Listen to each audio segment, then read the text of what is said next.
The acrid smell hit me first. Burnt toast, cheap instant coffee, and the faint chemical sweetness of my roommate's strawberry body spray. I jerked upright, gasping like I'd been underwater for too long, my fingers clutching at cotton sheets worn soft from too many laundromat cycles. My phone was buzzing. An old phone. The screen was small, the edges scuffed, and when I grabbed it, the weight was wrong. Too light, too plastic. The date glowed in pale blue digits. March 15th. March 15th. 6 years ago. I dropped the phone like it had burned me. It clattered against the particle board nightstand, spinning once before going still. My hands were shaking. No, my whole body was shaking. A tremor that started in my chest and radiated outward until my teeth chattered. "Maya, you okay?" Sarah's voice drifted through the thin walls of our apartment. Sarah, who would move to Portland in 4 months and who I hadn't spoken to in 5 years before she sent a brief thinking of you text after Mom's funeral.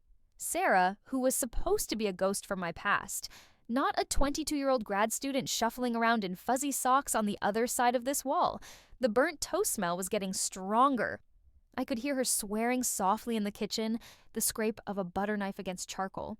These were the sounds of a Thursday morning in March, 6 years before I died on a hospital bed with my sister's hand in mine, before cancer ate through my lungs and left me hollow, before I spent my last breath whispering that I was sorry. So sorry for everything. But I wasn't in a hospital bed. I was in my old apartment, the one near campus, but where the radiator clanked and hissed, and the upstairs neighbor played the same 4 Death Cab for Cutie songs on repeat every Sunday morning. I stood up too fast. The room tilted, and I had to grab the windowsill to steady myself. Outside, the maple tree was just beginning to bud, tiny green promises against gray bark. I had watched that tree from this window for 2 years, had seen it cycle through seasons, and I remembered all of it. The email. It would come today. My laptop was on my desk, exactly where I'd left it, surrounded by textbooks and a coffee mug with a ring of dried liquid at the bottom. I stumbled toward it, nearly tripping over a pair of shoes I didn't remember leaving in the middle of the floor. My fingers fumbled with the trackpad, too urgent, too clumsy. Gmail loaded with agonizing slowness. And there it was, third from the top, time-stamped 7:47 a.m. From jennifer.martinez@technova.com. Subject internship offer, summer 2018. I couldn't breathe, literally couldn't pull air into my lungs. I just stared at those words, at that subject line I'd read 6 years ago, or would read or had already read in another life, until black spots danced at the edges of my vision. "Maya, seriously, you want toast?" Sarah called. "I burned the first batch, but I'm making more." "No," I whispered, then louder. "No, I'm good." My voice sounded strange, young. I was 21 years old again, and I knew exactly what the email said without opening it, could recite it word for word because I'd read it so many times in my first life, both before and after everything fell apart. Dear Maya, we're pleased to offer you a position as a software engineering intern at Technova for summer 2018. Technova, a startup in a converted warehouse in Oakland, 6 employees, and a dream. I'd turned them down. I'd sent a polite email on March 18th, 3 days from now, explaining that I had family obligations and wouldn't be able to relocate to California for the summer. Family obligations? My sister Jessica's baby shower was scheduled for June 2nd, and Mom had made it clear, crystal clear, with that particular blend of guilt and expectation she'd perfected over decades, that I was expected to be there, not just to attend, but to help plan, to organize, to put my life on hold because Jessica was having a baby, because family came first, because what kind of sister would miss something so important? So I'd turned down Technova. I'd taken a summer job at a local insurance company instead, data entry in a fluorescent-lit office where the AC never worked quite right. I'd gone to the baby shower, worn the pastel dress Mom picked out, smiled for pictures, and helped Jessica open gift after gift of tiny socks and blankets and stuffed animals. Technova had gone public 4 years later. The 6 employees became 600, then 6,000. Their platform revolutionized cloud infrastructure. I'd watched from the sidelines as the interns who had said yes became junior engineers, then senior engineers, then directors. I'd seen their LinkedIn updates, their conference talks, their casual mentions of stock options that vested. By the time I got sick, by the time the hospital bills started piling up, By the time I was lying in that bed watching Mom cry and Jessica pace and the hospice nurse check my vitals with practiced sympathy, those stock options could have paid for experimental treatments, for trials, for hope. Instead, I'd had nothing. A bachelor's degree and 5 years of experience at companies that never quite took off, never quite offered more than a modest salary and the vague promise of equity that never materialized. I'd been careful, practical, had made all the responsible choices. And I died at 27 with $847 in my checking account and medical debt that would haunt my family for years. I opened the email. The words swam on the screen.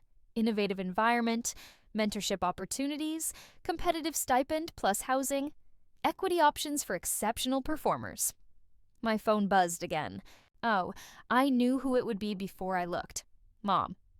Morning, sweetie. Call me when you get a chance. Want to talk about June. June, the baby shower. It was starting already, the gentle pressure, the casual assumption that of course I'd be available. Of course I'd put everything else aside. I sat down hard on my desk chair.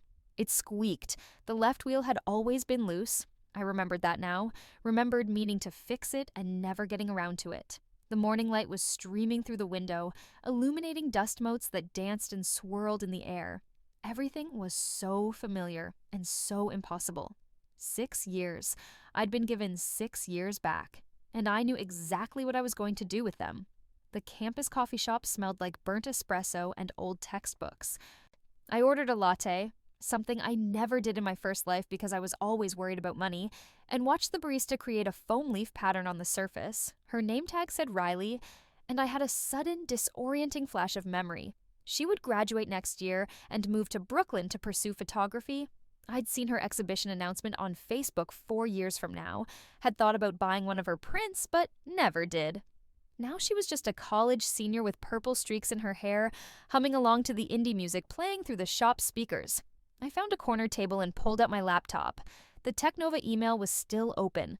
I'd read it 4 times already, and each time felt like touching a bruise, painful and compulsive. Maya Chen?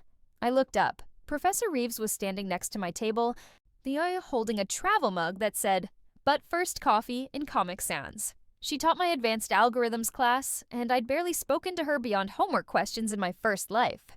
But I remembered, that she'd taken a sabbatical next year to work at Google. She had connections. She'd been one of those professors who could open doors if you bothered to knock.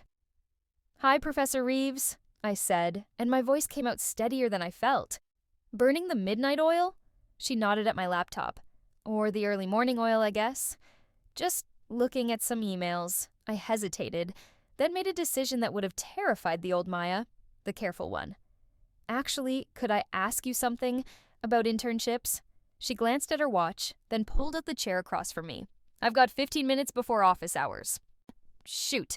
I turned the laptop toward her. She skimmed the email, her eyebrows rising slightly. "Technova?" she said. "Huh. I've heard of them. Small but mighty. One of my former students is working there now." She looked at me over the screen. "This is a great opportunity, Maya. You'd be stupid not to take it." The words hit me like a slap, even though I knew she didn't mean them harshly. You'd be stupid not to take it. And I had been stupid, hadn't I? In my first life, I'd been so stupid.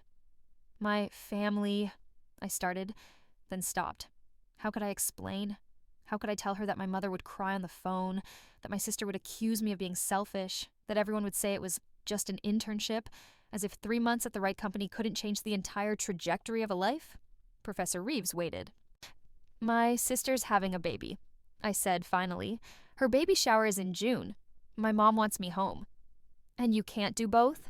"The internship is in Oakland." "Right." Professor Reeves tapped her fingers on the table, a staccato rhythm that matched the espresso machine's gurgling. "Maya, how many baby showers do you think happen every year?" "I don't. Millions. Literally millions. And they're lovely. Important. But you know what happens at most of them? People eat cake, play silly games, open presents, and go home. The baby comes a month later, life moves on." She leaned forward. "You know what doesn't happen millions of times a year? A student with your talent getting offered a position at a company that could actually go somewhere?" I wanted to tell her she was right. I wanted to explain that I already knew this, that I'd learned it the hardest way possible, but the words stuck in my throat. "I'll think about it," I said instead. She stood collecting her coffee. "Don't think too long. These offers don't wait forever. And Maya?" She paused. "I know families can be complicated, but you're allowed to choose yourself sometimes." After she left, I sat there staring into my latte until the foam leaf dissolved into nothing. My phone rang during discrete mathematics. I let it go to voicemail, but I could see Mom's name on the screen. Could imagine her sitting in the kitchen with her second cup of tea, already planning, already organizing. When class ended, I listened to the message. "Hi, honey, it's Mom. I was thinking that we could do a garden theme for the shower. Jessica loves roses. Oh, and I talked to Aunt Carol. She wants to help with the food. Give me a call back. Love you." No pressure, just that bright, cheerful tone that somehow made everything feel mandatory. I was halfway across the quad when my sister called. "Maya, did you talk to Mom?" "Hi, Jess. Because I really think the garden theme is perfect. We could do it at the house, set up tables in the backyard. You could come home a week early to help set up. Mom said you're done with finals by May 20th, right? The sun was too bright. Students rushed past me laughing, arguing about some TV show finale. Normal college chaos. Meanwhile, I was having a conversation I'd had before, reading from a script I'd already memorized. "I might have a summer internship," I said. The words felt like jumping off a cliff. Silence. "What kind of internship?" "Tech company. In California." "California?" Jessica's voice rose. "Maya, the shower is June 2nd. We've talked about this. You promised you'd be there." Had I promised? I couldn't remember the exact words from my first life, but I must have agreed to something, made some casual commitment that had solidified into expectation. "I haven't accepted the internship yet," I said carefully. "Well, good, because this is important, Maya. This is my first baby, your first niece or nephew. You can't just—" She trailed off, but I could fill in the blanks. "You can't just abandon your family. You can't just be selfish. You can't just choose some random job over us." "I know it's important," I said. "Then we'll see you in June. Early June, remember? For setup." She paused. "I have to go. Morning sickness is brutal. Talk later?" She hung up before I could respond. I stood there in the middle of the quad. The phone pressed to my ear even though the line was dead, and felt the weight of it all pressing down on me. This was the moment. This was where everything had gone wrong the first time. And I was about to do it all over again, wasn't I? Sarah made pasta that night, the cheap kind that came in a box, with jarred marinara sauce and frozen meatballs. It tasted exactly the way I remembered, mediocre and comforting in equal measure. "You've been weird all day," she said, twirling spaghetti around her fork, "like weirder than usual." "I got a job offer." "That's great. Where?" "Technova. It's a startup in Oakland." Sarah's eyes lit up. "Oakland? That's amazing. When do you start?" "I haven't said yes yet." She paused, fork halfway to her mouth. "Why not?" "Jessica's baby shower." "Oh." The fork lowered. Sarah had met my family exactly twice, and that had been enough for her to understand the dynamics. "Your mom's doing that thing, isn't she? That guilt thing?" "It's not guilt, it's just family is important to her." "Family is important, but so is your career." Sarah took a bite of pasta, chewed thoughtfully. "You know what my mom told me when I got into grad school? She said, 'Sarah, I love you, but if you turn this down for my birthday party, I will disown you.' She was joking, mostly, but the point stands. Your mom isn't my mom." "Thank God for that," she grinned, trying to lighten the mood. "Look, I'm not saying blow off your sister, but it's one day, Maya. One party. You're talking about your whole summer, maybe your whole career trajectory." She didn't know how right she was. Career trajectory, life trajectory, everything. I pushed meatballs around my plate. What if I regret it? What if you regret not going? That was the question, wasn't it? Except I already knew the answer. I'd lived the regret. I'd tasted it every day for 6 years, bitter and persistent, until it was just part of the background radiation of my life. The question wasn't what if. It was whether I was brave enough to make a different choice. My phone buzzed. A text from Mom. "Just saw the cutest cake topper idea. Can't wait to show Jessica. This is going to be so special." I looked at Sarah. She was watching me with concern and something else. Hope, maybe. Hope that I'd do the right thing. Whatever that meant. "I need to think," I said. Don't think too long, she replied, echoing Professor Reeves. Life doesn't wait for you to be ready. But I'd already lived a life where I waited, where I was careful, where I made all the safe choices. And it had killed me anyway. I couldn't sleep. At 2 a.m., I was sitting at my desk, Googling Technova for the 100th time. Their website was different than I remembered, smaller, scrappier, with fewer team photos and more rough edges. This was Technova before the Series A funding, before the acquisition offers, before they became a household name in tech circles. I clicked through to their About page. There was Jennifer Martinez, the recruiter who'd sent me the email, smiling in a photo that looked like it had been taken at a company picnic. And there, my breath caught, there was Marcus Webb, one of the founders. I'd seen his face in Forbes articles, in TechCrunch features, in the financial news when Technova went public.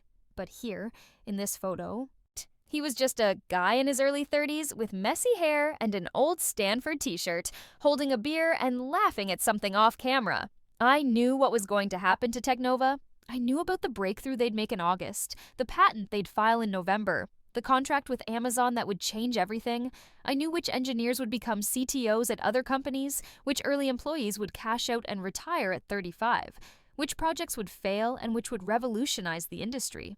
And I knew that if I went there, if I worked hard and made myself valuable, and said yes to the equity options that would seem like funny money at the time, I would have a safety net when the cancer came. I would have options. I would have hope. The alternative was watching my family scramble to help pay for treatments. Was Jessica setting up a GoFundMe with photos of me looking skeletal and exhausted? Was Mom selling the house she'd lived in for 30 years just to cover the bills? I told them it was fine, that they didn't need to do that. But they'd done it anyway because that's what family did.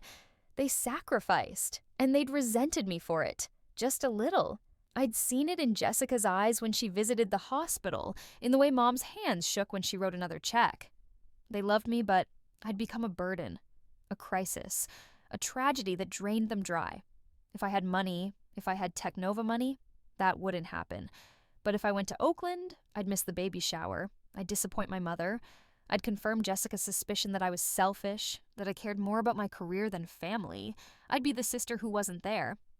The daughter who chose wrong. I pulled up a new tab and started drafting an email to Jennifer Martinez. Then I deleted it. Then I started again. At 3 a.m., I finally wrote, "Dear Jennifer, thank you so much for the opportunity. I'm honored to accept the internship position at Technova. I'm excited to start in June and look forward to contributing to the team." My finger hovered over the send button. Outside, a car drove past, headlights sweeping across my ceiling. The radiator clanked. Sarah snored softly in the next room. I didn't hit send. Instead, I closed the laptop and crawled into bed, where I lay awake until dawn, turning the decision over and over in my mind like a puzzle with no solution. I called my mother on Friday afternoon. I'd spent 2 days rehearsing what I'd say. I had written out bullet points on a notepad like I was preparing for a presentation. But when she answered, "Hi, sweetie," all my preparation evaporated. "Mom, I need to talk to you about this summer." "Oh, good. I was hoping you'd call. I found this amazing caterer who does these little cucumber sandwiches in the shape of, I got a job offer." The pause was so long I checked my phone to make sure we were still connected. "What kind of job?" Her voice had changed. The brightness was gone, replaced by something careful, controlled. "A software engineering internship at a tech company in Oakland." I was pacing my room, my free hand clenched into a fist. "It's a really good opportunity, Mom, the kind of thing that could really help my career." "Oakland is very far away." "It's for the summer, June through August." Another pause. "June through August. The shower is June 2nd, Maya." "I know." "So you'd miss it." "I'd miss it," I confirmed, and saying the words out loud made them real in a way they hadn't been before. "I see." Mom's voice was very quiet now. "And Jessica knows about this?" "Not yet. I wanted to talk to you first."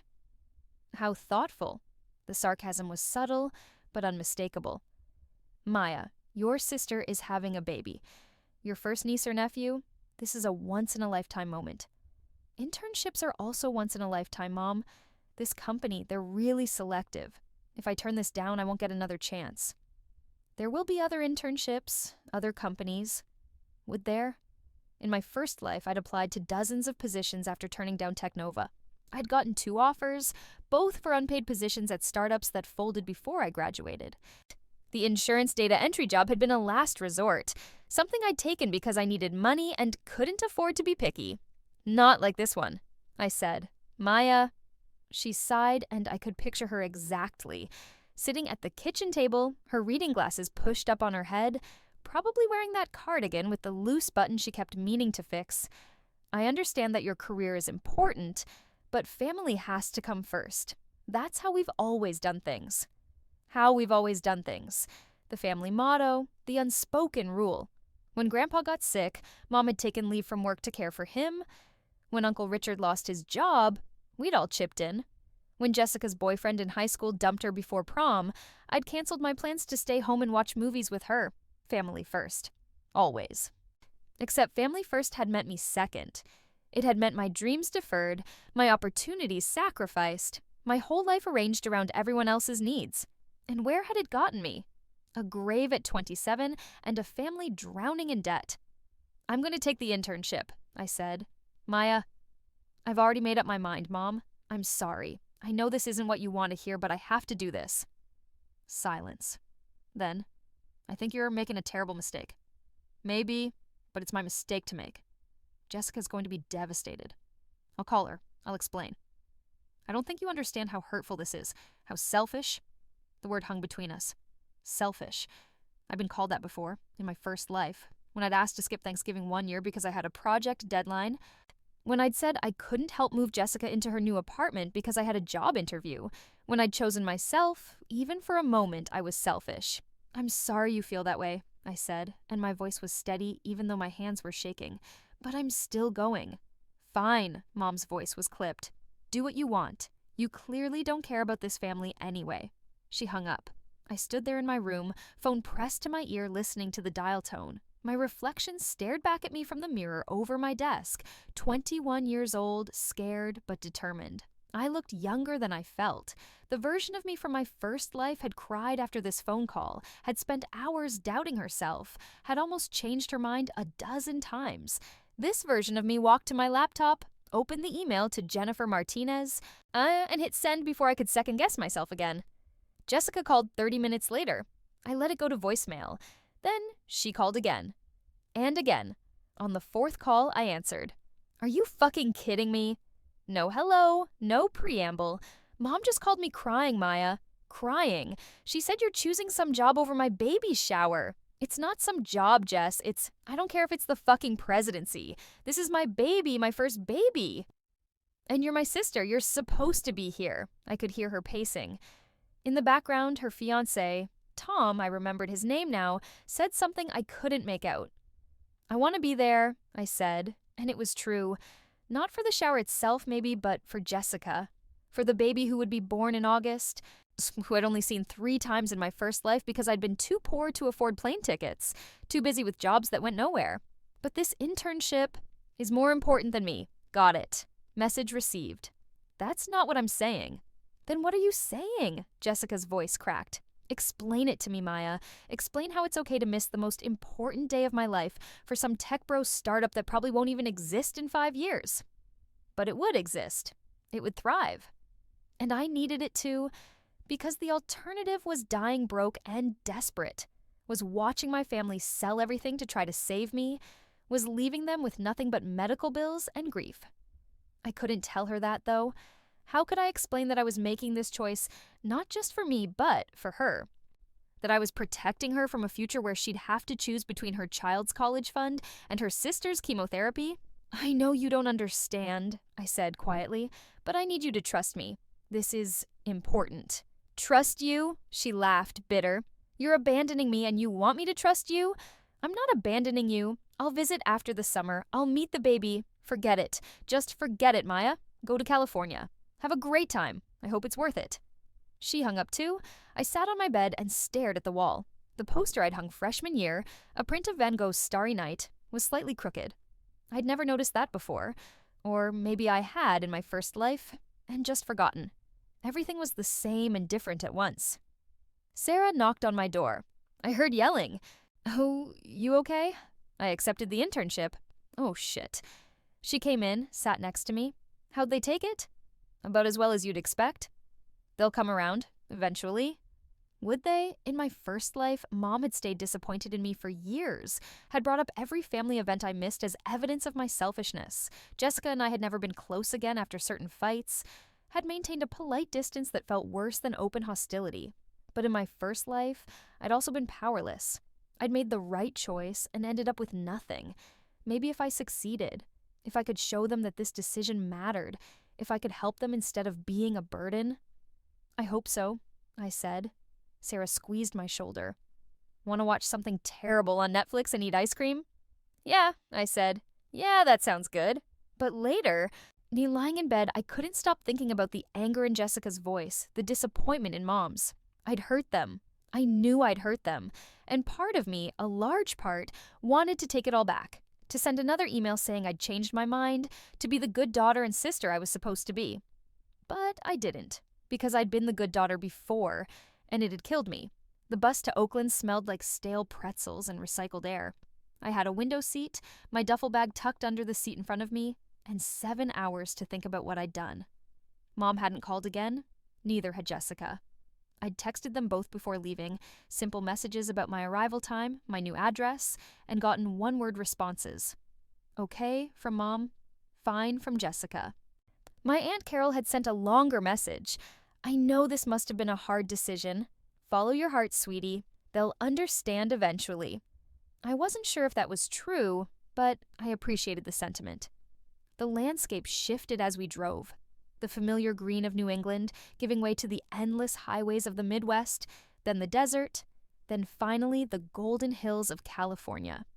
I'd done this trip once before in my first life, but for a different reason, visiting a friend who'd moved to San Francisco. I'd loved it then, the possibility the city seemed to hold, and had promised myself I'd come back. I never had. This time felt different.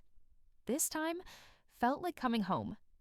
Technova's office was in a converted warehouse in West Oakland, wedged between a coffee roasting facility and an art gallery. The building was brick, with 3 stories, with big industrial windows and a parking lot that had more weeds than pavement. A hand-painted sign by the door said Technova, in letters that looked like they'd been done by someone's artistic friend after a few beers. I stood on the sidewalk for a moment, just looking at it. In my first life, I'd seen photos of the Technova headquarters after they moved to a sleek building in San Francisco, all glass and steel and rooftop gardens. This ramshackle warehouse felt like a different company entirely, but this was where it started. This was where the magic happened. I took a deep breath and went inside. The lobby was barely a lobby, just an open space with concrete floors, a desk that looked like it came from IKEA, and a woman with bright pink hair typing furiously on a laptop. Hi, I said. I'm Maya Chen. I'm starting the internship today. She looked up and grinned. Oh, good. You're real. Jennifer said you were coming, but she also said the last intern candidate ghosted us, so I was 50-50. She stood and extended her hand. I'm Zara. I'm technically the office manager, but really I just make sure this place doesn't burn down. Metaphorically, sometimes literally. Marcus likes to leave the hot plate on. I shook her hand. Nice to meet you. Come on, I'll give you the tour. And by tour, I mean I'll show you where the bathroom is and where we keep the good snacks. The rest you'll figure out. The office was one large open floor with exposed pipes, mismatched furniture, and whiteboards covered in diagrams and equations I couldn't follow. There were maybe 15 people scattered around, some at desks, some on couches. One guy literally sitting on the floor with a laptop balanced on his knees. That's the engineering team, Zara said, gesturing vaguely. They're nocturnal mostly. Don't take it personally if they don't say hi. She pointed to a corner office with glass walls. That's Marcus's office. He never uses it because he prefers to lurk around the main floor like a friendly ghost. And over there, she stopped at a desk near the windows. This is you. The desk was old wood, scarred with coffee rings and scratches, but the chair looked new and the monitor was huge. Someone had left a plant on the corner, a small succulent in a chipped mug that said "Code is Poetry." Jennifer thought you'd want a window, Zara said. She's good about that stuff. She'll be here tomorrow to do the official orientation. For now, just settle in. So now the Wi-Fi password is I Disrupt the Norm 2018. Yes, really. And lunch is at 1-ish if you want to join. Thank you, I said. She smiled. Welcome to Technova, Maya. Try not to break anything important on your first day. I sat at my desk and just breathed for a minute. The coffee facility next door was roasting beans, and the smell wafted through the windows. Rich, almost chocolatey. Someone's playlist was playing quietly, some indie band I didn't recognize. The guy on the floor looked up, made brief eye contact, and went back to his code. I was here. I'd actually done it. My phone buzzed. A text from Sarah. "First day. How is it?" I took a photo of the view from my desk, the window overlooking the street, the city in the distance, and sent it to her. She replied with a string of excited emojis. No messages from Mom or Jessica. I put my phone away and opened my laptop. Time to get to work. The first week was overwhelming in the best possible way. I was assigned to work with a senior engineer named Dev, mid-30s, perpetually wearing band t-shirts, spoke mostly in code snippets and movie references. He handed me a list of bugs on my second day and said, "Fix these. If you get stuck, ask. If you break production, we'll probably forgive you." Probably. I'd fixed bugs before, in classes and personal projects, but this was different. This was real code that actual users depended on, code that was messy and beautiful and frustrating all at once. I spent hours tracing through functions, reading documentation, trying to understand systems that had been built organically by people who were learning as they went. It was the most fun I'd ever had. On Friday, Marcus Webb called an all-hands meeting. Everyone crammed into the largest conference room, which still wasn't quite large enough, and Marcus stood at the front with a laptop and an enthusiasm that was infectious. "Okay, team," he said. "Quick updates. Good news, we signed 2 new enterprise clients this week. Bad news, they want features we haven't built yet." He grinned.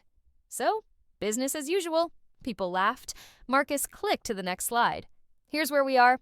Revenue is up 18% month over month. Our infrastructure is handling the load better than expected, thanks to the back-end team." He nodded toward Dev and a few others. "And we're on track to close our Series A by end of year."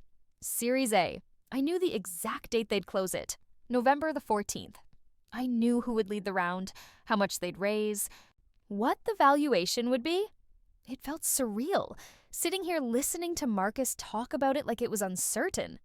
"Now the challenging part," Marcus continued, "we need to move faster. Amazon is launching something similar, and while I think our approach is better, we need to prove it. I'm asking everyone to step up.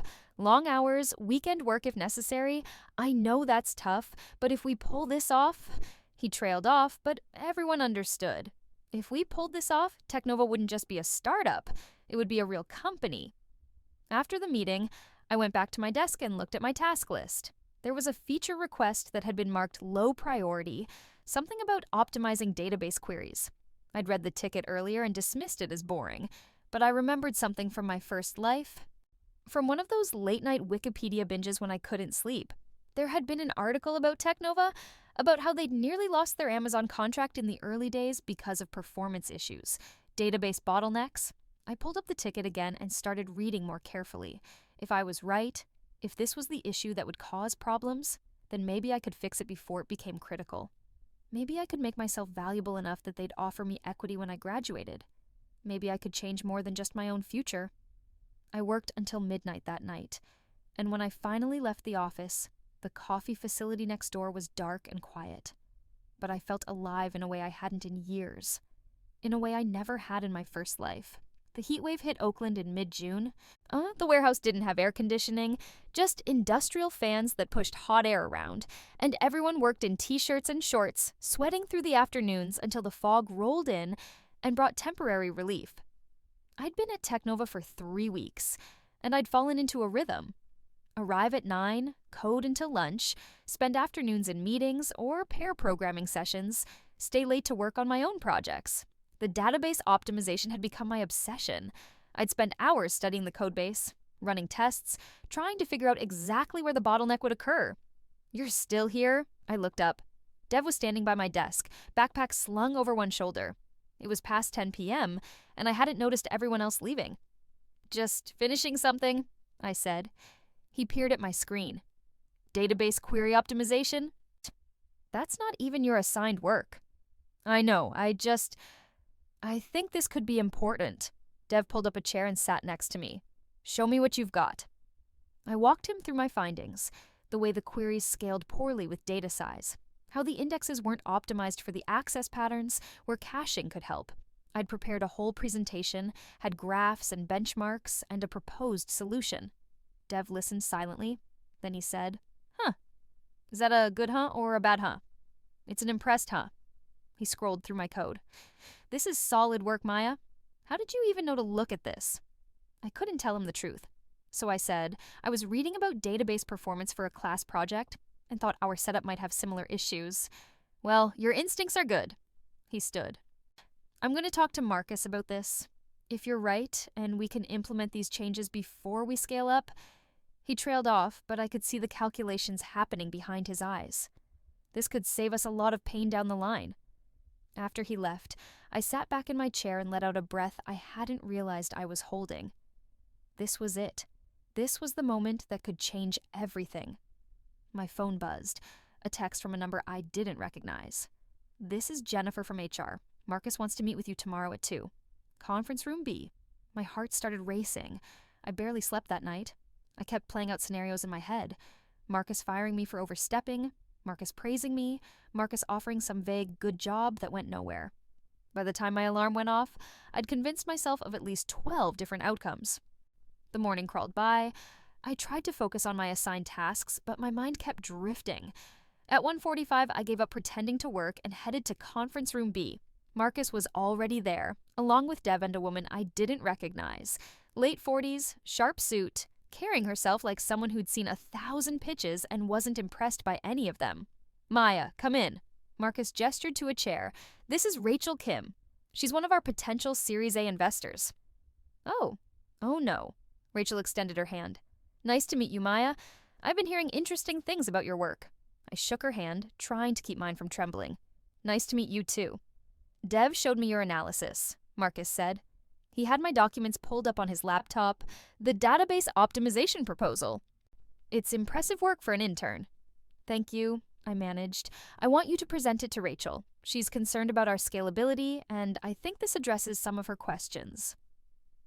He wanted me to pitch to an investor on my 4th week as an intern. In my first life, I'd never even met an investor. The companies I'd worked for were too small, too insignificant.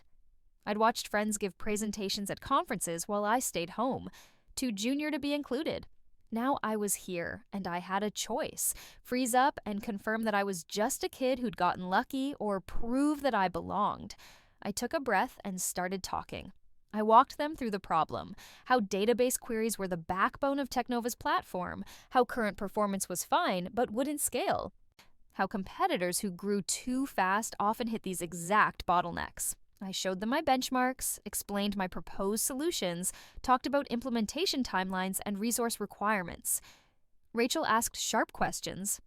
I answered them as best I could, and when I didn't know something, I admitted it instead of bullshitting. When I finished, she was quiet for a long moment. Then she said, "How old are you?" 21. "And you're an intern?" "Yes, ma'am." She looked at Marcus. "Where did you find her?" "College recruiting," Marcus said, grinning. "Though I'm starting to think we should give our recruiter a raise." Rachel turned back to me. "This is good work. Really good. If Marcus implements your recommendations and they work as well as you project, you might have just addressed my biggest concern about this investment." I didn't know what to say to that, so I just nodded. After Rachel left, Marcus and Dev walked me back toward the main office. "That was gutsy," Marcus said. "Most interns wouldn't have gone looking for problems to solve."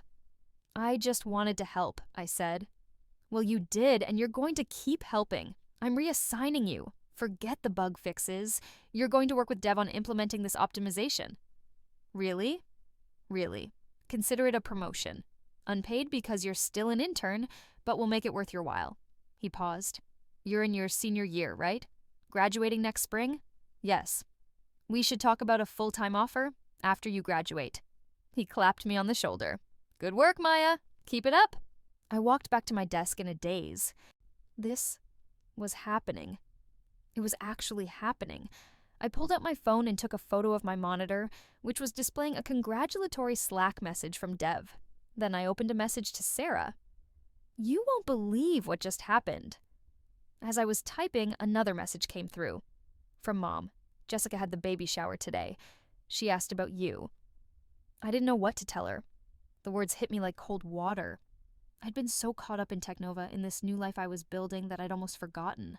The shower had been today. Right now, actually, it was 2 p.m. in California, 5 p.m. back east. They'd be cutting the cake, playing games, opening presents, and Jessica had asked about me. I stared at the message for a long time, then I typed, "I'm sorry I wasn't there. I hope it was beautiful." Mom didn't respond. I set my phone down and tried to get back to work, but the joy from earlier had curdled into something complicated. I'd made the right choice. I knew I'd made the right choice, but knowing didn't make it hurt less. July in Oakland was a lesson in microclimates. Some days were so hot I thought I might melt into the pavement. Other days, fog rolled in thick and cold, and I'd need a jacket by sunset. I learned to dress in layers, to always have a water bottle, to appreciate the moments when the weather was perfect. The work was brutal and exhilarating. Dev and I spent 16-hour days implementing the database optimizations, testing, breaking things, fixing them again. The rest of the engineering team got pulled in as the project expanded. What had started as my solo investigation became a company-wide initiative. Marcus announced it at an all-hands meeting in early August. "We're doing a complete infrastructure overhaul. It's going to be hell for the next 6 weeks. But when we're done, we'll be able to handle 10 times our current load without breaking a sweat." People groaned about the timeline, but seemed energized by the challenge. This was what startup life was supposed to be. Impossible deadlines, high stakes, the sense that we were building something that mattered. I thrived on it.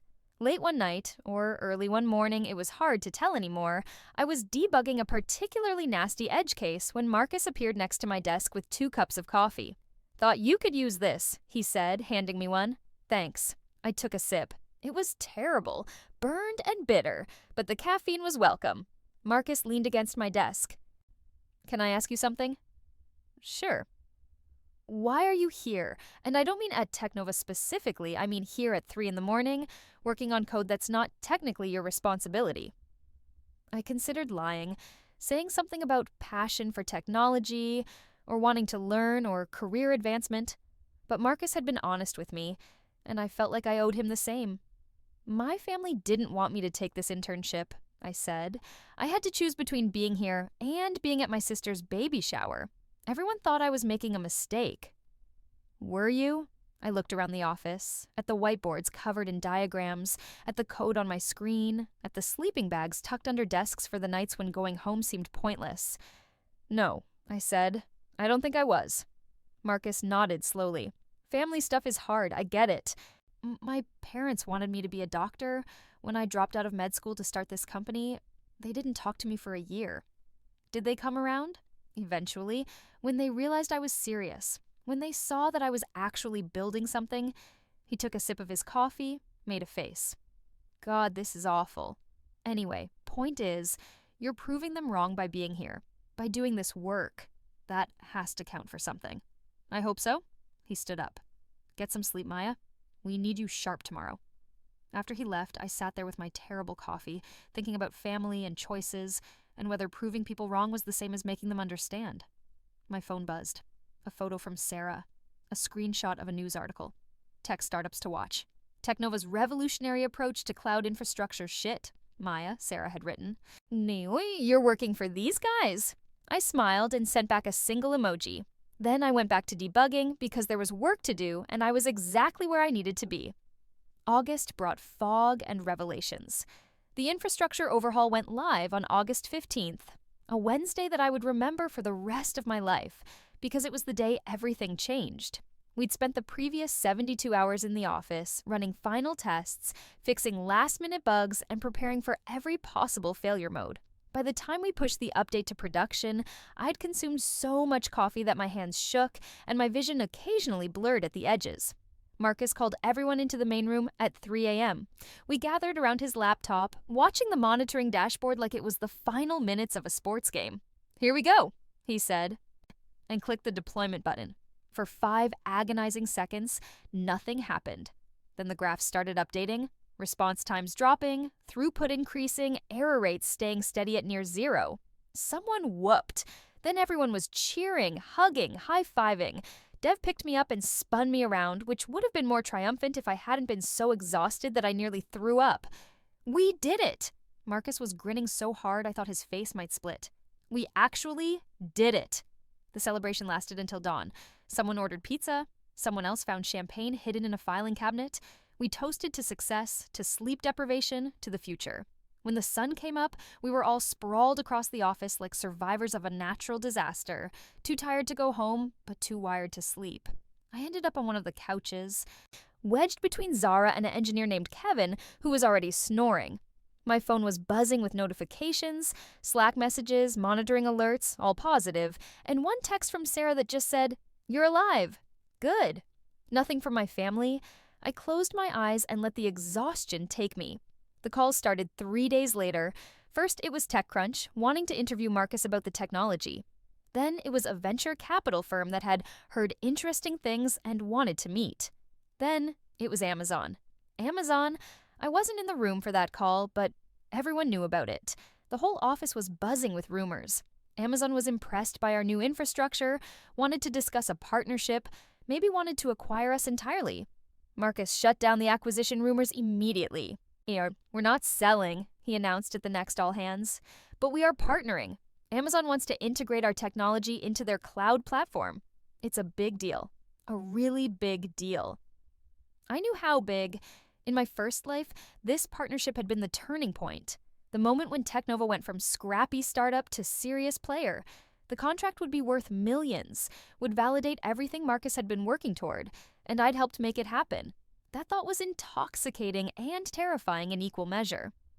On the last Friday of August, Jennifer from HR asked me to come to Marcus's office. "Have a seat," she said, gesturing to one of the chairs across from Marcus's desk. He wasn't there yet, but his space was organized chaos. Multiple monitors, sticky notes everywhere, a whiteboard covered in what looked like revenue projections. Jennifer sat across from me. "How's the internship been?" "Great," I said. "Really great. I've learned so much. We've noticed your work on the database optimization, that was exceptional. Marcus has been very impressed. I tried not to look too pleased with myself. Thank you. Which brings me to why you're here." She pulled out a folder. "Your internship officially ends next week, but we'd like to make you an offer. Not for another internship, for a full-time position starting when you graduate." My heart started racing. The role would be software engineer 2, which is above entry level because of your contributions this summer. The salary is competitive and, she paused, we'd also like to offer you equity. Stock options that vest over 4 years. She slid a paper across the desk. I looked at the numbers and felt dizzy. The salary was good, better than I'd expected for a new graduate. But the equity. If Technova succeeded the way I knew it would, those options would be worth more than I could process. "This is contingent on you graduating," Jennifer continued, "and on passing a background check. But assuming all that goes well, we'd love to have you join the team permanently." I had to clear my throat. "Yes, absolutely yes." She smiled. "Excellent. I'll send you the formal offer letter next week. Congratulations, Maya." After she left, I sat in Marcus's office alone, staring at the paper with the numbers. This was real. This was happening. In 9 months, I'd graduate and come back here as a real employee, not just an intern. So, I'd have a salary and equity and a future. I pulled out my phone to text Sarah, then hesitated. Instead, I opened a message to my mom. I got offered a full-time job. At Technova, the company I interned with. They want me to start after graduation. I hit send before I could overthink it. 3 dots appeared almost immediately. Then, "That's wonderful, sweetie. Congratulations." It was warm, genuine. The first kind message she'd sent in months. I stared at it for a long moment, then typed, "How's Jessica? And the baby?" "She's doing well. Christopher is beautiful. She's exhausted but happy." Christopher, my nephew. In my first life, I'd met him twice. Once when he was a month old, and once at his 2nd birthday party. I'd sent gifts for occasions I couldn't attend, and liked photos on Facebook, and maintained the polite distance of family members who'd grown apart. "Can I call her?" I wrote. I think she'd like that. I took a breath and dialed Jessica's number. It rang 4 times, and I was about to hang up when she answered. "Maya?" "Hey, Mom said it would be okay to call." Silence. Then, "Yeah, it's okay." In the background, I could hear a baby crying. "Christopher?" I realized. My nephew was crying and Jessica was here with him, and I was 3,000 miles away.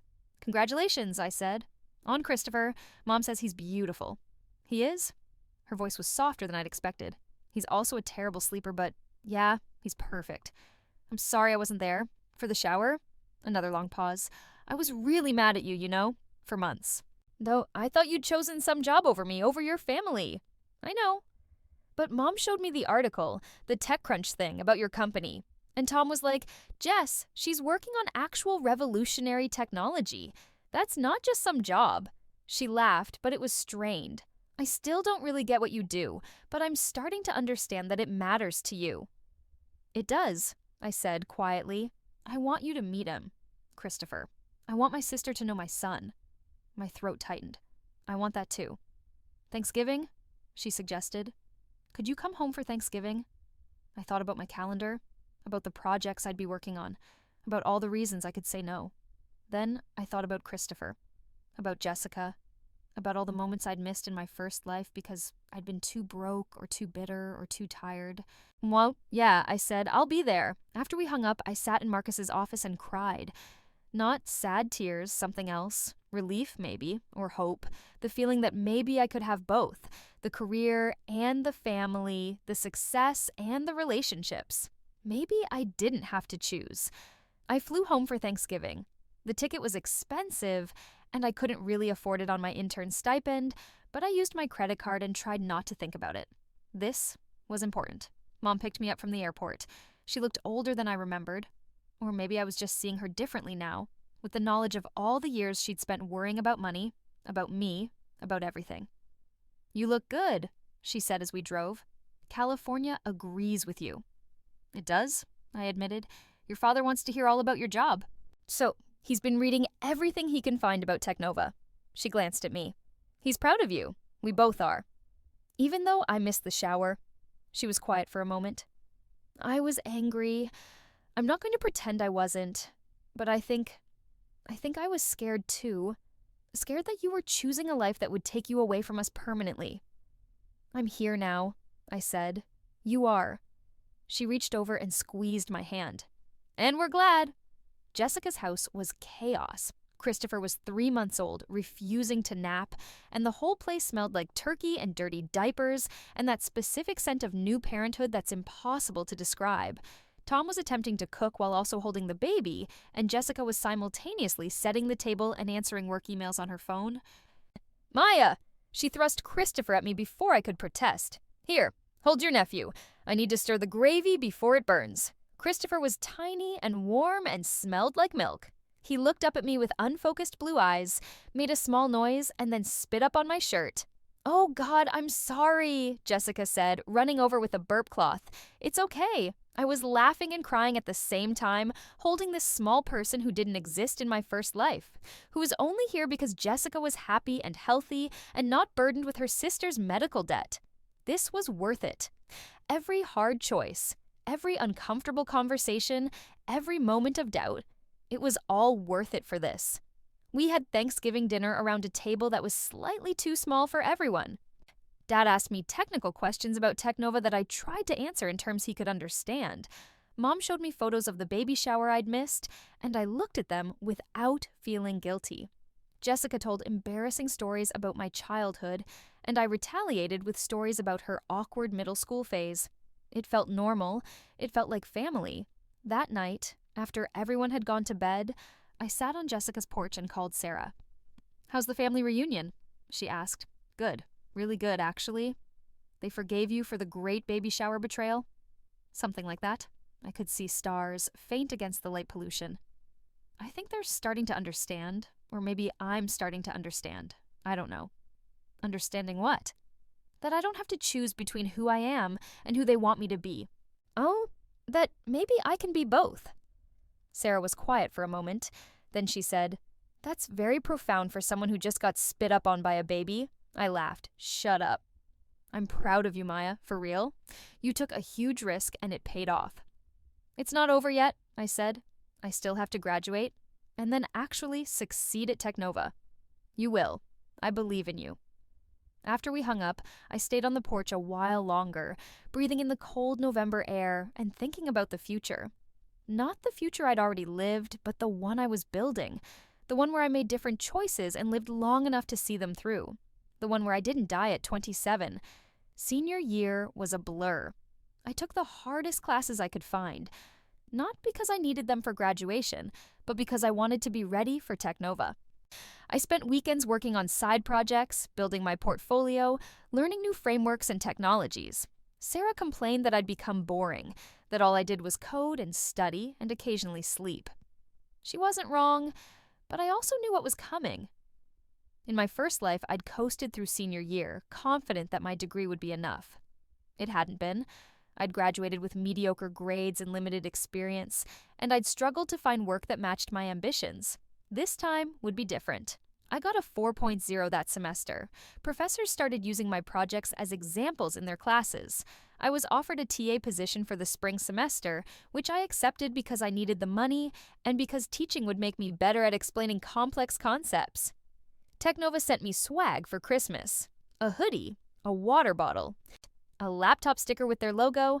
I wore the hoodie constantly, even though Sarah said it made me look like a walking billboard. In January, Marcus emailed me, "Hey Maya, exciting news. We just closed our Series A, $15 million, led by the firm Rachel works for. Your database work was a big part of that pitch. Thanks for making us look good. Can't wait to have you back in June." I read the email 3 times, then Googled the announcement. It was real. Technova had raised $15 million at a $75 million valuation. The tech press was calling them one to watch, and Marcus's face was in every article. My equity, those options I'd been offered, had just become significantly more valuable. I did the math late one night, couldn't quite believe the numbers, and did it again. If Technova continued on the trajectory I remembered, if they went public when I thought they would, if the stock price did what I knew it would, I could be a millionaire before I turned 30. The thought was so absurd that I laughed out loud, which woke up Sarah. "What?" she mumbled from her room. "Nothing, just nothing. Go back to sleep." But I couldn't sleep. I stayed up until dawn, refreshing news articles about Technova, reading analyst predictions, trying to reconcile my memories of the future with this present that was unfolding exactly as I remembered, but still felt impossible. I graduated in May. Mom, Dad, and Jessica all came to the ceremony. Christopher was 6 months old and charming everyone in the audience by making happy burbling noises during the speeches. After the ceremony, we took photos on the quad, me in my cap and gown, Jessica holding Christopher, Mom and Dad standing behind us looking proud and relieved. I had copies of these photos from my first life, similar poses, similar smiles, but the weight was different. In those old photos, I could see the uncertainty in my eyes, the fear of what came next. In these new photos, I looked confident, certain, because I knew what came next. "So, California next week?" Dad asked as we walked back to the car. "Yeah, Technova wants me to start June 1st. "We're going to miss you," Mom said, "but we're so proud of what you've accomplished." Jessica shifted Christopher to her other hip. "Oh, you have to visit, though. Christopher needs to know his cool aunt who works for a fancy tech company." "I will," I promised. And I meant it. This time, I would make time for family. This time, I could afford the plane tickets, could take the days off. She could be present in a way I never managed before. This time, I had options. Technova had moved offices. Instead of the ramshackle warehouse, we were now in a renovated building in downtown Oakland. Still industrial chic, but with actual amenities like a kitchen and a conference room that fit everyone, and bathrooms that didn't require a secret knock to open. I had my own desk again, this time in a quieter corner with the other engineers. The intern who'd been hired for the summer, a kid named Josh from MIT, had my old desk by the window. "Full circle," Dev said when he saw me noticing. "Something like that." The team had grown. We were 25 people now, with plans to hire 15 more by year's end. Marcus had brought on a CTO, a woman named Dr. Sandra Liu, who'd worked at Google for a decade and had opinions about everything. I was slightly terrified of her. My first project was integrating the Amazon partnership. It was complex, high-stakes work that required coordinating between multiple teams and keeping a major client happy. The old Maya would have been overwhelmed. The new Maya thrived. I worked 12-hour days, took meetings with Amazon engineers twice my age, and slowly earned their respect. By August, I was leading the integration team. By October, Sandra Lou was inviting me to architecture planning sessions. "You're good at this," she told me one day after I'd successfully navigated a particularly contentious debate about API design. "You have good instincts, and you know when to push back and when to compromise. That's rare." "Thank you," I said. "I'm serious? You could be a tech lead within 2 years if you keep this up." Director level within 5. Director level. In my first life, I'd never made it past mid-level engineer. I'd plateaued at companies that were always 6 months from collapse, had never been given opportunities to grow because there was nowhere to grow to. Now I was being told I could be a director. I went home that night. I had an actual apartment now, no more roommates, just me and my books and my plants, and called Jessica. "Hey," she said. "How's California?" "Good. Really good." I could hear Christopher babbling in the background. "How's my nephew?" "Currently trying to eat his own foot." "It's adorable and gross," she laughed. "Mom says you can't come home for Thanksgiving this year?" "Yeah, I'm sorry. We have a major launch in December and I can't take the time off." "It's okay. We get it. Tech waits for no one." She paused. "No, but Christmas? Please tell me you're coming for Christmas." "I'll be there," I promised. And I was. I flew home on December 23rd with gifts for everyone. Expensive gifts, the kind I could never afford before. A designer bag for Mom, power tools for Dad, educational toys for Christopher, a spa day package for Jessica. "Maya, this is too much," Mom protested when she opened her gift. "No," I said. "It's not. I can afford it, and I want to." What I didn't say that this was me proving something, proving that my choices had been right, that I'd succeeded in ways that justified everything I'd sacrificed, proving that I wasn't a burden, that I could contribute, that I could help instead of being helped. Jessica seemed to understand.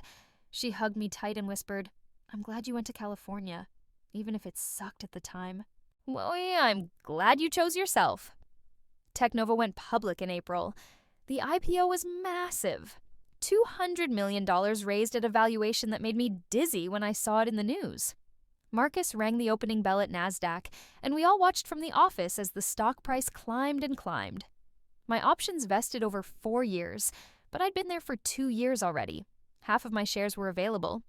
I sat at my desk looking at my brokerage account, watching the numbers update in real time. The math was simple but incomprehensible. I was worth $2.3 million on paper. $2.3 million. I hadn't sold anything yet, wouldn't for a while, but the knowledge that I could was overwhelming. I could pay off my student loans. I could buy a house. I could afford cancer treatment when it came, because it would come. I knew exactly when. November of next year, when I'd be 25.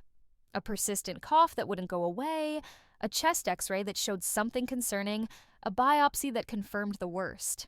I'd spent 2 years trying not to think about it, but the knowledge was always there, lurking. I would get sick. The question was whether I'd survive this time. I'd already made an appointment with an oncologist for next November, had already started researching treatment options and experimental trials. I had insurance through Technova, good insurance, and I had money. I had every advantage I'd lacked the first time, but cancer didn't care about advantages. "Maya?" I looked up. Zara was standing by my desk, holding champagne. "We're celebrating. You coming?" "Yeah," I said. "Yeah, I'll be right there." The celebration lasted hours. Where people gave toasts, Marcus cried. He claimed it was allergies, but we all knew better. Sandra Lou gave a speech about the journey we'd been on and the journey ahead. I stood in the corner with Dev, both of us holding champagne and watching the chaos. "You know what's weird?" he said. "I keep waiting for it to feel different. Like, we're public now, we're rich, but I feel exactly the same as I did when we were in that shitty warehouse eating pizza at 3 a.m. "Maybe that's good," I said. "Maybe it means we did it for the right reasons." "Maybe." He clinked his glass against mine. "Here's to the journey, I guess." To the journey. But as I drank, I couldn't help thinking about the other journey ahead, the one I'd walked before, the one I had to walk again, but this time with resources and knowledge and a fighting chance. I just had to survive long enough to use them. The cough started in October. At first, I ignored it. Everyone in the office had some variation of a cold. It was fall, people were stressed, someone was always sniffling in meetings. I took cough drops, drank tea with honey, assumed it would pass. It didn't pass. By early November, I was coughing hard enough that meetings stopped when I had a fit. Zara gave me the number of her doctor. Dev suggested I take a few days off to rest. Marcus sent me home one afternoon saying I looked terrible. I knew what it was. I'd known for 2 years what was coming, but knowing and experiencing were different things entirely. On November 12th, I went to my doctor's appointment. A different doctor than I'd seen the first time, a different office, but the same script. Describe your symptoms. Idol, let's do a chest x-ray. Let's wait for the results. The x-ray showed a shadow. Of course it did. The doctor, Dr. Patel, young and serious with kind eyes, referred me to an oncologist. It could be nothing, she said, but given your age and the presentation, we want to rule out anything serious. It's cancer, I said. She blinked. Let's not jump to, it's cancer. Stage 2, most likely, non-small cell lung carcinoma. I watched her face shift from concern to confusion. I need to see an oncologist as soon as possible. I need a biopsy and a CT scan, and I need to start treatment immediately. How do you... Please, I said. Just trust me. She did. Within 3 days, I had appointments scheduled, scans ordered, a treatment team assembling. In my first life, this process had taken weeks.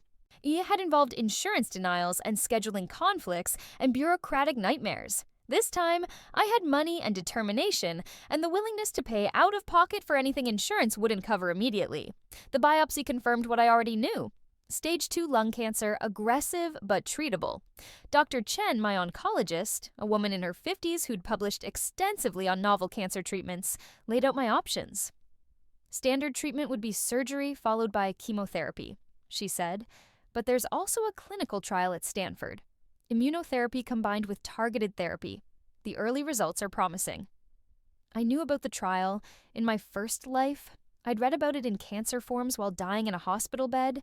He had known it existed, but couldn't access it because I didn't have the connections, or the resources, or the health insurance that would cover experimental treatments. I want the trial, I said. It's competitive. We'd have to apply, see if you qualify. I'll qualify. I pulled out my phone and showed her my research. Pages of notes I'd compiled over 2 years about this exact trial, about the enrollment criteria, about what I'd need to do to get in. I meet every requirement, and I can pay if insurance won't cover it. She looked at me strangely. Most patients don't come this prepared. I'm not most patients. I didn't tell my family immediately. What would I say, that I was sick again? Except not again, because this was the first time for them, but the second time for me, that I was dying maybe, but had a better chance this time because I'd chosen ambition over family obligations 2 years ago. I told Technova I needed medical leave. Marcus, to his credit, didn't ask questions. Take all the time you need, he said. Your health is the priority. And Maya? He looked serious. Whatever you need, better doctors, specialist care, experimental treatments, Technova will cover it. Our insurance is good. But if there are gaps, the company will make up the difference. I almost cried. Thank you. You helped build this company. We take care of our own. I started treatment in December. The trial combined immunotherapy with a targeted drug that attacked the specific genetic mutation in my cancer cells. The side effects were brutal. Nausea, fatigue, mouth sores, a constant metallic taste, but manageable. More importantly, they were different from chemo. I didn't lose my hair. I didn't waste away. I looked sick, but not dying. On Christmas Eve, Jessica called. "Where are you?" she asked. "Mom's got the whole house decorated, and Christopher keeps asking about Aunt Maya." I was in my apartment, recovering from my latest treatment, watching snow fall outside my window. Oakland didn't get snow, but it was cold enough that I could almost imagine it. "I can't make it this year," I said. "What? Maya, you promised." "I know, I'm sorry. Something came up." "What could possibly? Are you okay? You sound weird." I closed my eyes. I couldn't keep lying. "I'm sick, Jess." Silence. Then, "How sick?" "Cancer, lung cancer. I'm in treatment, and it's going well, but I can't travel right now." I heard her gasp. Heard Christopher crying in the background. We'd heard Tom asking what was wrong. Heard the whole careful structure I'd built start to crumble. "Oh my God, Maya, why didn't you tell us? I didn't want you to worry." "We're your family." "Of course we're going to worry." She was crying now. "How long have you known?" "About a month." "A month." She was quiet, and I could hear her breathing hard, trying to compose herself. Are you going to be okay? I think so. The treatment is working. The trial I'm in is showing good results. Trial? What trial? I explained as simply as I could about Stanford and the immunotherapy and the targeted drugs, about how this was cutting-edge treatment, how I was lucky to get into the trial, how the prognosis was good. What I didn't say, that I'd planned for this, that I'd known it was coming, that I'd spent 2 years positioning myself to survive. I'm coming out there, Jessica said, tomorrow. I'm getting on a plane. You don't have to. Yes, I do. You're my sister, and you're sick, and I'm coming. She hung up before I could argue. Jessica arrived on Christmas Day with Tom and Christopher. They took a rideshare directly from the airport to my apartment, and when I opened the door, Christopher, now 18 months old and talking in simple sentences, took one look at me and said, "Mama says Aunt Maya's sick." "Yeah, buddy," I said, "but I'm getting better." Jessica hugged me so hard I thought my ribs might crack. "You look terrible." "Thanks. You look exhausted." "I have a toddler. That's my baseline." She pulled back, studying my face. "Seriously, though, are you okay?" "I'm managing." They stayed for 3 days. Jessica cooked. Badly, but I appreciated the effort.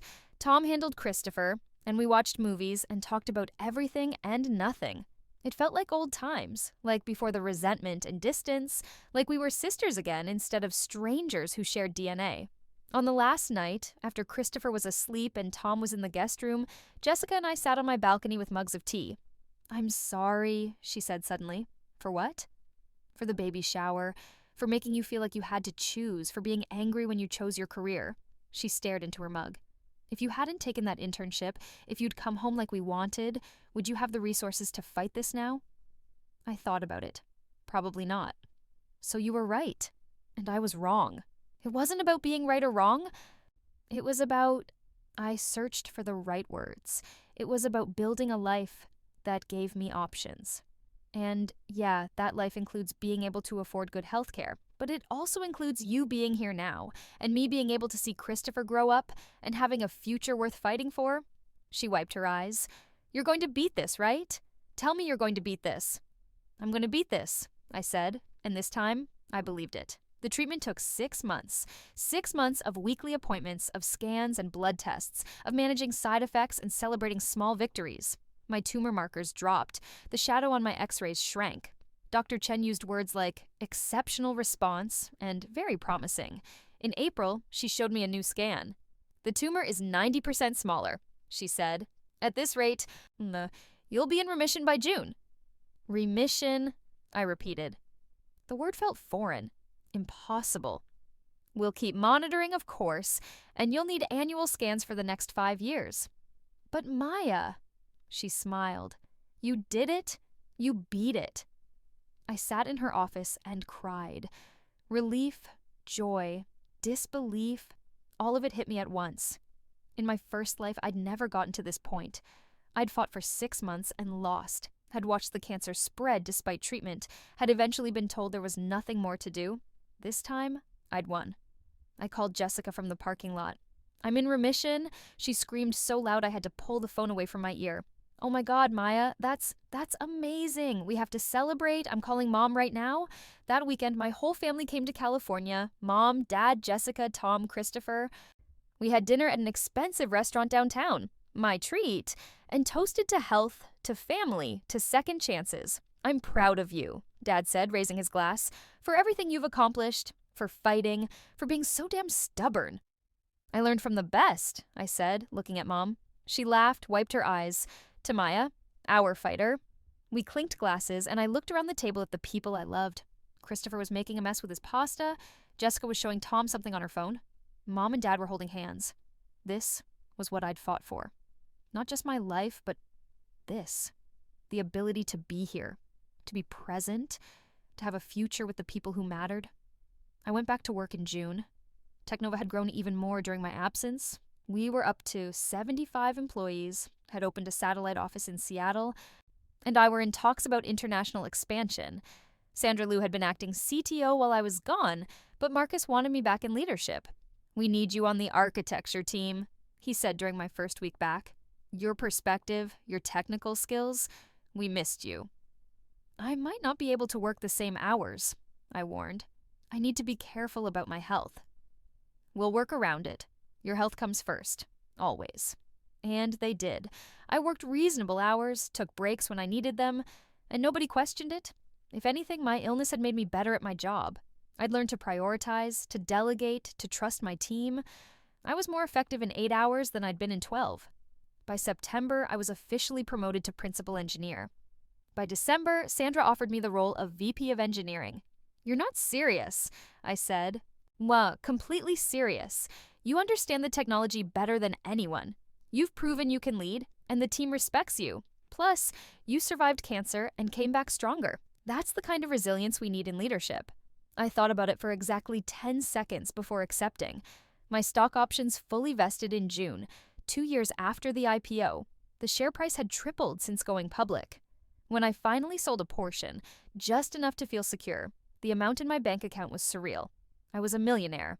Actually, truly a millionaire. I sat in my financial advisor's office, looking at the numbers, still not quite believing them. This was the dream I'd chased in my first life. The success I'd always wanted but never achieved. And now it was real. What do you want to do with it? My advisor asked. I thought about that. About the future I died before seeing. About the life I was building now. I want to set up a fund, I said, for cancer patients who can't afford experimental treatments. To help people access the kind of care that saved my life. That's very generous. It's not generous. It's survival. I survived because I had resources. Other people should have that same chance. I donated $1 million to establish the fund. It felt right. Felt like closing a circle. On the anniversary of my rebirth, March 15th, 4 years after I'd woken up in my college apartment with burnt toast and impossible knowledge, I took the day off and went hiking in the Oakland Hills. The trail was steep, my lungs protested, but I pushed myself to the top. When I got there, I sat on a rock and looked out at the bay, at the city sprawling below. So with the life I'd built. 4 years ago, I'd been given an impossible gift. A second chance, a chance to make different choices, to prioritize differently, to save myself. I'd taken that chance. I'd hurt people in the process, had made decisions that seemed selfish, had chosen myself when I was supposed to choose family. And it had worked. I was alive. I was successful. I had relationships with my family that were healthier than they'd ever been, built on mutual respect instead of guilt. I had a career I loved, resources to help others, a future stretching out ahead of me. My phone buzzed. A text from Jessica. Christopher keeps asking when Aunt Maya is coming to visit. Please tell me you can make it for his birthday next month. I smiled and typed back, I'll be there. Wouldn't miss it. Another message. This one from Marcus. Board meeting went great. They approved international expansion. VP of Global Engineering has a nice ring to it. Want the job? I laughed. Can I think about it? You have until Monday. The sun was setting, painting the sky in shades of orange and pink. Somewhere in the city below, people were making choices. Big and small, selfish and selfless, right and wrong. They were building lives, making mistakes, hoping for second chances they might never get. I'd gotten mine, and I'd made it count. The conference room at Technova's San Francisco headquarters smelled like new carpet and expensive coffee. Floor-to-ceiling windows overlooked the bay, and the morning light turned everything golden. I stood at the head of the table, looking at the faces of my team, 20 engineers from 6 countries. Brilliant people who'd chosen to work here because of the technology, the culture, the mission. Before we start, I said, I have an announcement. Everyone looked up from their laptops. I'm stepping down as VP of Global Engineering.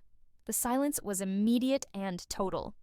Not because I'm leaving, I added quickly, but because I'm moving into a new role, Chief Technology Officer. The room erupted.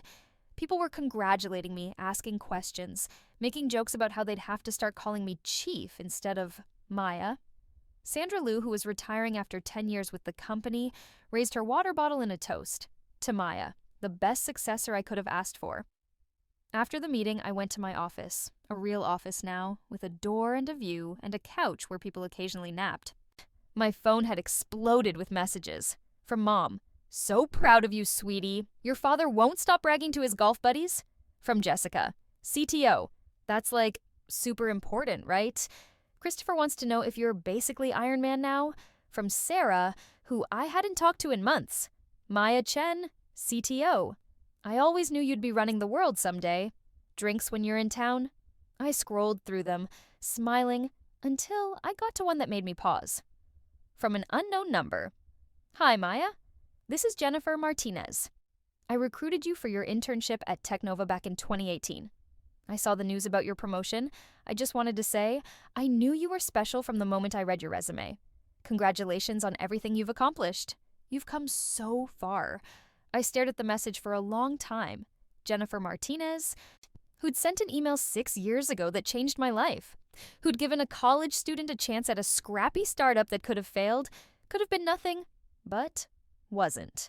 I typed back, thank you for taking a chance on me, for everything. Then I walked to the window and looked out at the city. Somewhere out there, a college student was probably staring at an email, trying to decide if they should take a risk. Somewhere, someone was choosing between what was safe and what could be extraordinary. I hoped they chose extraordinary. I hoped they chose themselves. Because sometimes the selfish choice is the one that saves you. Sometimes choosing your dreams over your family's expectations is the thing that lets you help them in ways you never could have otherwise. Sometimes you have to burn the toast and miss the shower and disappoint the people you love in order to become the person you're meant to be. I'd learned that the hard way. Twice, but I'd learned it. That night, I had dinner with Jessica and her family. Christopher was 5 now, starting kindergarten in the fall, already showing an alarming aptitude for taking things apart to see how they worked. He's going to be an engineer like his aunt, Jessica said, watching him disassemble his toy robot at the table. God help us all, I replied.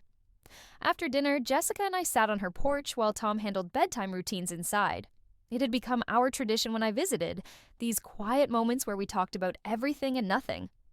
I never told you, Jessica said, but Mom showed me something a few months ago. Why? An old college acceptance letter from when I got into that art program in New York. You wanted to go to art school? I did, but Mom and Dad thought it was impractical, said I should get a business degree, something stable. So I did. She shrugged. I wonder sometimes what would have happened if I'd chosen differently. Do you regret it? No. I love my life. I love Tom and Christopher and my job, even if it's not what I dreamed about when I was 20. She looked at me. But watching you choose yourself, watching you fight for what you wanted even when it was hard, it made me think. Made me realize that maybe I'd been too careful, too willing to do what everyone expected. It's not too late, I said, to choose yourself. I know, and I am. I started painting again. Actually, just for me, nothing serious. But it feels good, she smiled. You taught me that it's okay to want things, to prioritize yourself sometimes. We sat in comfortable silence, watching the stars appear one by one. Hey, Maya, Jessica said after a while. Yeah? I'm glad you missed my baby shower, I laughed. Really? Really, because if you'd come home, if you'd chosen us over Technova, she paused, you'd be dead. And I'd rather have a living sister who disappoints me occasionally than a dead one who always said yes. My throat tightened. Jess, I mean it. You made the right choice, even when it hurt, especially when it hurt.